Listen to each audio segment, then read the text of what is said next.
Well, I can't match anything that has been said here today. Good evening, everybody. Anyway, thank you so much for coming. I would like to say that first and foremost. It's awesome to see a full house. Give yourself a hand clap, please. Now, I would like to say for Ukentv, when we say we are a community media, what we mean is what we are seeing here tonight. To have Kenyan people, Ugandan people, British people in one venue and having a good time and learning how we can help our motherland. Now, when Stanlib came here in August and we saw the response, I was very touched and I said, you know what, we need to have a big audience for such a good service. Right now, we've been hearing about people going back to Africa, going back to Kenya, to access their inheritance because we've invested so much money in land somewhere in Nyahururu. And my daughter is going there to look for this land. She can't get it. There's a family here, unfortunately, whose mom passed on, and they've been trying to access these properties. They can't because the much red tape involved and the uncles and the aunties, when they go there, they can't be allowed to access this. 3 weeks goes. They are trying to see lawyer to lawyer. They can't get anything. And having worked so hard for our own children, we would want to have a way that they can have an inheritance they can actually enjoy when they're based here in the UK, because some of them might not go back home. So that is why for us, stock, shares, bonds is very important, because it means that there's a different type of investment than in what we generally use. So I say it is important to have such knowledge to Kenyans here in the diaspora. Number two, Stanlib is not only coming here in the UK and bringing some CEOs from Kenya to come and talk to you. They are coming here and training the diaspora so as they can have somebody like Ernest. Wasn't he good?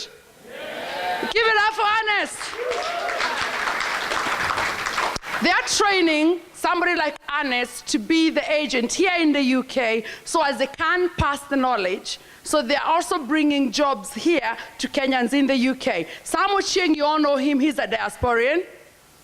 Becky, give it up for Sam Ochieng.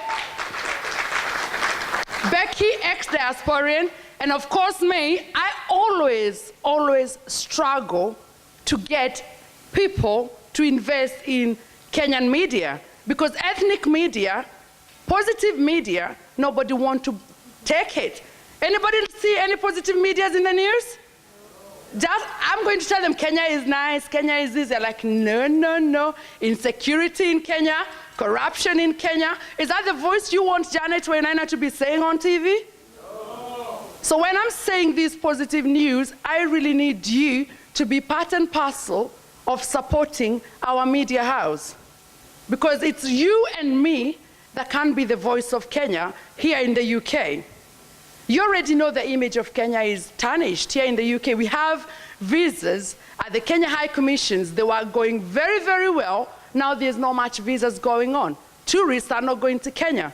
But who is going to go out there and tell people Kenya is good, Kenya is beautiful, Kenya is amazing? You are the people to do that. Can you take the job? No. Can you be the voice of Kenya? So work with me so as we can be those people that are talking positive news and bridging the gap between Kenya and the UK. Now, I wanted to talk a little bit about Face of Kenya UK, because we know British people has taught us to be philanthropic. We see the many charities in Kenya that are owned by British individuals. It's amazing.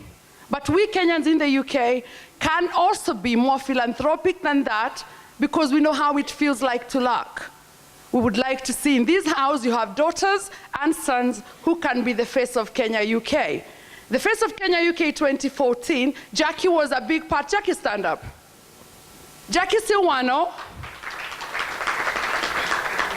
Thank you very much. Jackie Silwano, on Thursday last week, she was at the World Travel Market with other contestants of Face of Kenya UK 2014, walking and telling people Kenya is beautiful.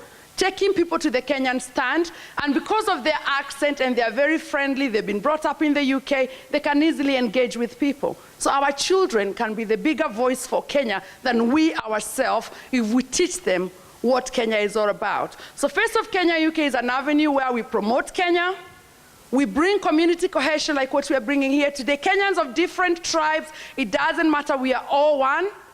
And also giving back to those who are in need back in Kenya. Those are our aims. So if your daughter and your son would love to be the face of Kenya, 2015, applications are now out. The interest is huge, so make sure that they do apply. But the challenge is they have to fundraise for a charity of choice based in Kenya. So it is a big challenge for young people between the age of 18 to 35. Just make sure that they get there. This year we had somebody who fundraised £1,500 for an orphanage in Kenya. Another one fundraised $1,200 for Nyumbani Children's Home. So it is amazing that we have young people doing better than we can do because we've taught them. So finally, I would like to say, support us in what we do. Come to our event. I am so, so, so proud that you all turned up today. And thank you for being a big support on what we are trying to do at Ukentv. God bless you. Thank you.